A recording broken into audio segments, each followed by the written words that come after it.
Bonjour à toutes et à tous, il est 15 heures. Voici donc les titres de cette nouvelle édition.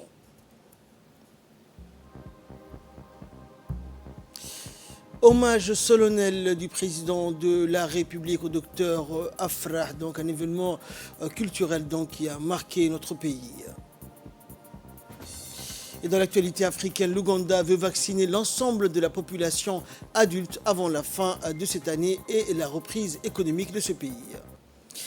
Voici donc pour les titres. Bonjour à tous. Après quelques semaines du décès de l'écrivain Dr Mohamed Daher Afrah, l'hommage appuyé à cet homme de lettres se multiplie.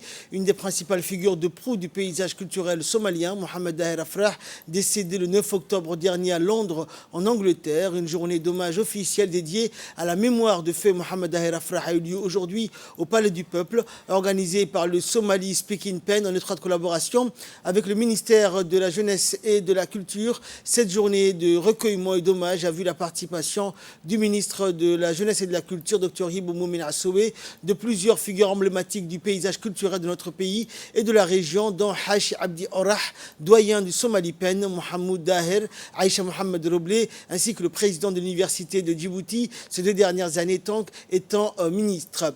Et des intellectuels et des grandes personnalités politiques, culturelles et littéraires ont également pris part à cette journée. Un documentaire sur le parcours de l'écrivain a été également projeté à cette occasion.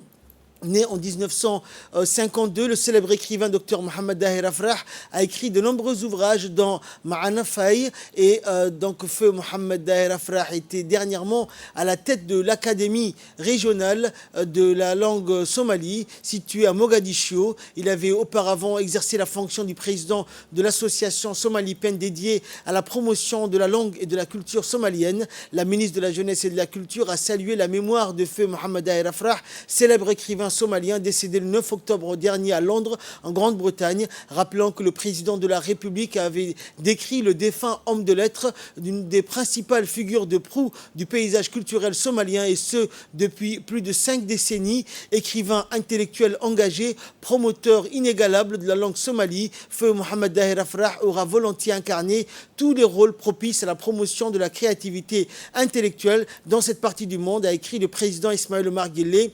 Son décès marque donc la fin d'une contribution hautement précieuse et multiforme au profit des peuples de la région, a-t-il ensuite noté, se souvenant de l'engagement sans faille dont il faisait constamment preuve pour œuvrer à la fraternité et à la complémentarité et à la coexistence pacifique.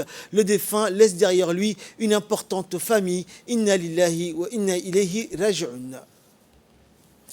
Dans l'actualité également, la Commission pour le développement social et la protection de l'environnement s'est réunie aujourd'hui pour examiner le projet de loi numéro 137 relatif aux modalités de la gestion de la crise sanitaire liée au Covid-19. Présidée par le député Hassan Aden, la Commission a vu la participation de presque tous ses membres et des parlementaires non membres. Le gouvernement était représenté par le ministre de la Santé, Dr Ahmed Roblé, accompagné de ses proches collaborateurs. Au cours d'un large débat, lors duquel les députés sont intervenus avec leurs invités sur des thématiques relatives à l'évolution des politiques de santé publique et des stratégies nationales de contingence et de lutte contre la crise sanitaire, le ministre de la Santé, soulignant l'importance de ce projet, a dressé un état des lieux complet des ressources, besoins nationaux et mesures à consolider pour convaincre ou du moins circonscrire la propagation sur le territoire national de cette pandémie planétaire et de ses effets néfastes. Au terme de sa séance de travail, la Commission pour le développement social et la protection de l'environnement s'est prononcée favorablement à la transmission avec amendement des dispositions étudiées en séance plénière. La Banque pour le commerce et l'industrie de la mer Rouge, la BCIMR, en étroite collaboration avec le ministère de l'Éducation nationale et de la participation du ministère du Travail, a organisé une journée porte ouverte hier dans le cadre de la Semaine internationale de droits des enfants. En effet, une journée ensoleillée et riche en informations a eu lieu dans l'enceinte de la grande et plus ancienne Banque de la République. Une journée lancée avec le directeur général de la banque et bien accueillie par notre jeune génération naissante et pleine d'ambition. La banque, avec des innovations, a informé qu'une nouvelle numérotation de décompte est disponible. Cette numérotation répond à la nouvelle norme de la Banque centrale sur les coordonnées bancaires mises en place dans le cadre du système national de paiement et pour connaître votre nouveau relevé d'identité bancaire. Et donc la banque invite donc à consulter via donc l'application BCMR et rapprocher donc de votre conseiller clientèle. Le directeur général de la banque n'a pas manqué de motiver et prendre l'engagement au bout de leur cursus des recrutements qui auront lieu très bientôt.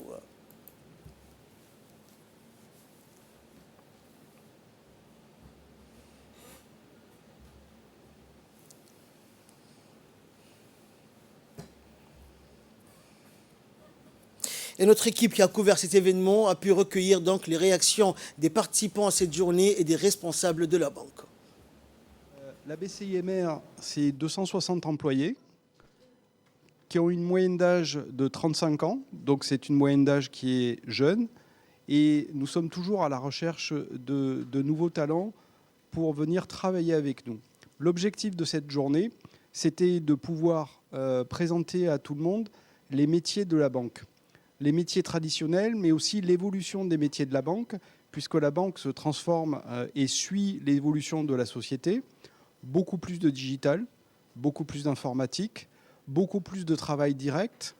Donc aujourd'hui, les métiers traditionnels de la banque que vous connaissez, les chargés clientèle, les chargés d'accueil à la caisse, seront toujours là dans les agences, puisque la BCIMR est le plus grand réseau d'agences du pays, présent dans toutes les régions, Alice Abier, Dirhil, Obok, Tadjoura, et demain à Arta, puisqu'on aura le plaisir la semaine prochaine d'inaugurer le point de vente de l'agence d'Arta. Et c'était important de dire aux jeunes, qu'ils soient au lycée, qu'ils soient à l'université, de bien regarder les métiers aujourd'hui de la banque et les métiers de demain pour faire leur choix dans leurs études. Nous avons des lycéens ce matin. Donc c'est un moment important pour eux de bien comprendre ce que nous faisons à la banque pour bien choisir leur filière d'orientation. Et les étudiants qui sont à l'université, ceux qui sont en licence, de bien choisir leur master, master 1, master 2, puisque c'est à ce niveau que nous recrutons, master 1, master 2, les gens qui vont avoir les expertises et les compétences techniques pour venir renforcer les équipes de la BCI. Chaque année, la BCI recrute entre 15 et 30 jeunes. Et donc, nous cherchons des gens motivés, qui ont envie de travailler, qui ont envie de faire une carrière. Et ce sont ces carrières que nous offrons à la BCI, que nous présentons ce matin à chaque étage du siège social.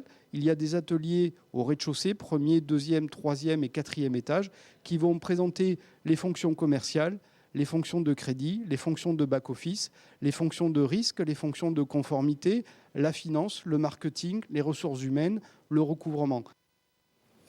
Dans l'actualité également, parmi les missions de la Commission nationale des droits de l'homme prévue par la loi 59 du 20 juillet 2014 figure la visite notifiée des établissements pénitentiaires et les lieux de détention préventive du pays. C'est dans cette optique qu'une forte délégation de la CNDH, conduite par son président Saleban Omar Oudine, s'est rendue aujourd'hui dans la commune de Balbala, la brigade de PK12 Nord et au commissariat de Hodan. Ces visites régulières des lieux de détention conformément aux dispositions de l'article 11 de la loi 59 ont pour but de s'informer des conditions de détention, d'y évaluer le niveau de respect des droits de l'homme et d'apprécier les moyens mis en œuvre. Des échanges fructueux ont eu lieu entre la délégation et le commandant de la brigade PK12 au Nord, sergent Ahmed Abdelkader Mohamed d'une part, et d'autre part entre la délégation et le lieutenant-colonel Saïd Absi du commissariat de Hodan, notamment sur les conditions de détention, des durées de garde à vue et le respect de la dignité de la personne humaine. Le président de la CNDH et sa délégation ont consulté les registres de procès-verbaux et ceux de la garde à vue des adultes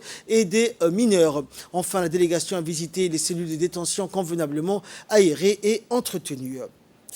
Le secrétaire général du ministère de l'Éducation nationale, Mohamed Abdallah Mahyoub, a parrainé aujourd'hui en fin de matinée la cérémonie de clôture de l'atelier de formation des formateurs sur la pédagogie transformationnelle pour la consolidation de la paix à Djibouti. A noter que cet atelier de formation de formateurs s'est déroulé du 14 au 18 novembre et a bénéficié à quelques 45 enseignants du moyen et du secondaire, des formateurs du centre de formation et des enseignants et de l'université de Djibouti. Cet atelier organisé en étroite collaboration avec le MENFOP et l'UNESCO IICBA, avait pour but de travailler à la consolidation de la paix, la résilience et la prévention de l'extrémisme et de la violence à travers le domaine de l'éducation en Afrique, selon l'agenda 2063 CESA 2016 à 25, ainsi que le programme et cadre d'action éducation 2030. Plus généralement, l'objectif du projet est de consolider la paix, renforcer la résilience et prévenir l'extrémisme violent par l'éducation pour les jeunes à travers le développement des enseignants afin de créer une opportunité pour les jeunes à embrasser les valeurs de la paix tout en prévenant les extrémismes violents grâce à l'éducation et le renforcement des capacités des enseignants. Le secrétaire général a saisi l'opportunité pour exprimer sa satisfaction et remercier pour la confiance dans le vivre ensemble, mais aussi le développement et la prospérité. Écoutons à présent donc l'intervention du secrétaire général du ministère de l'Éducation nationale. Mission fondamentale qui nous est assignée tous, toutes et tous ici, c'est former les citoyens. Former les citoyens djiboutiens. Et former les citoyens djiboutiens, ça ne veut pas dire uniquement lui inculquer des savoirs. C'est surtout former quelqu'un qui est lucide, qui est responsable, mais qui est conscient de sa responsabilité envers lui-même, mais aussi envers son pays et envers le monde. Et ça, je pense, c'est l'essence même de notre acte éducatif que nous exerçons tous les jours. Et en ce sens, je rends hommage aux enseignants qui sont sur le terrain et qui construisent cette culture, cette conscience et cette lucidité chez nos concitoyens. À ce titre, je voudrais remercier donc l'UNESCO et ICBA parce que le meilleur accompagnement, c'est l'accompagnement qui te permette de développer, de renforcer les capacités et les compétences des ressources humaines. C'est ça qui reste. Les matériels, les équipements, les moyens logistiques sont éphémères. Mais ce qui reste, c'est le renforcement des capacités et des compétences des ressources humaines.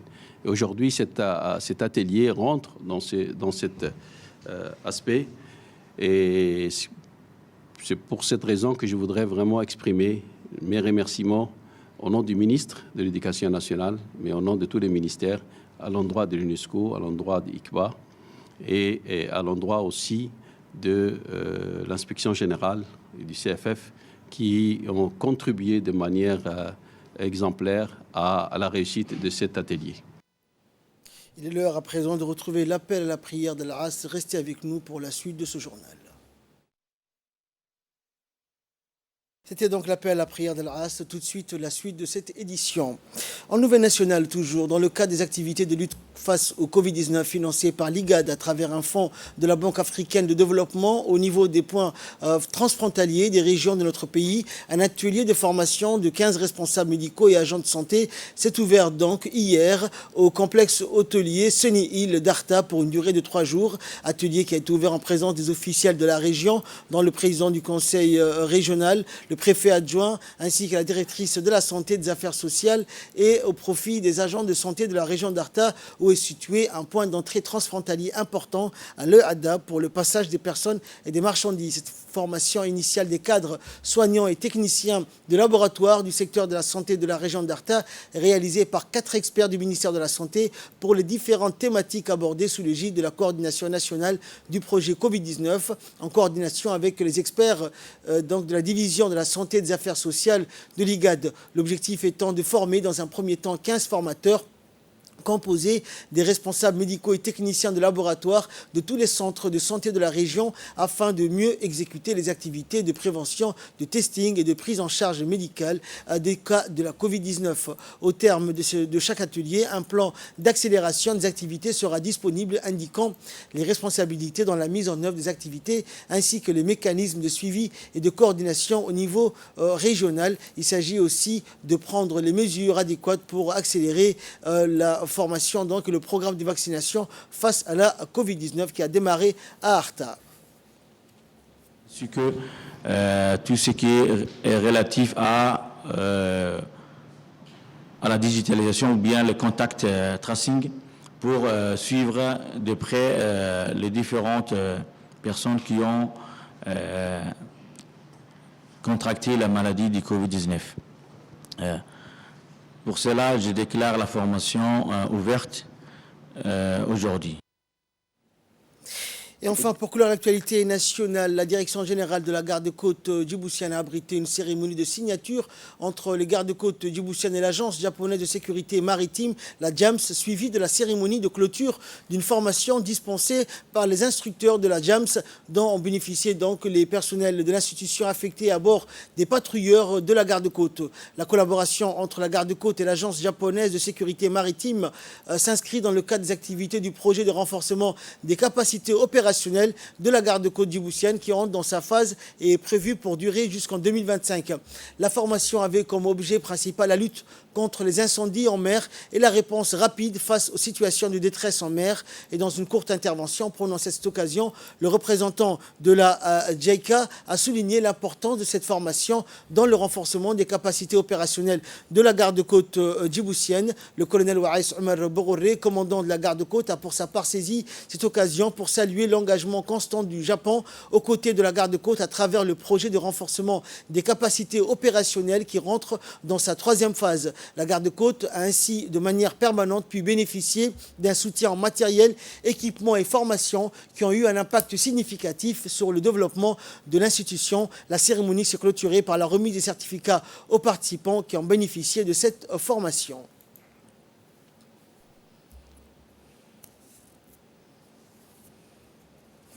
Et là, nous passons à l'actualité africaine en Ouganda. Donc, l'Ouganda qui veut vacciner contre la Covid-19 l'ensemble de sa population adulte.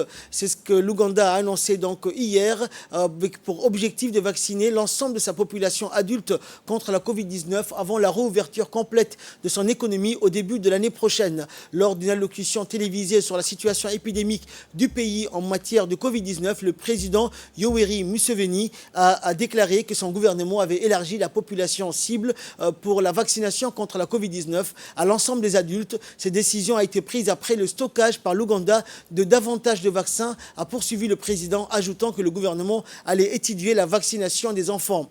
Depuis l'apparition de la pandémie, ce pays d'Afrique de l'Est a enregistré au moins 127 000 infections, 97 000 guérisons et 3 247 décès liés au virus.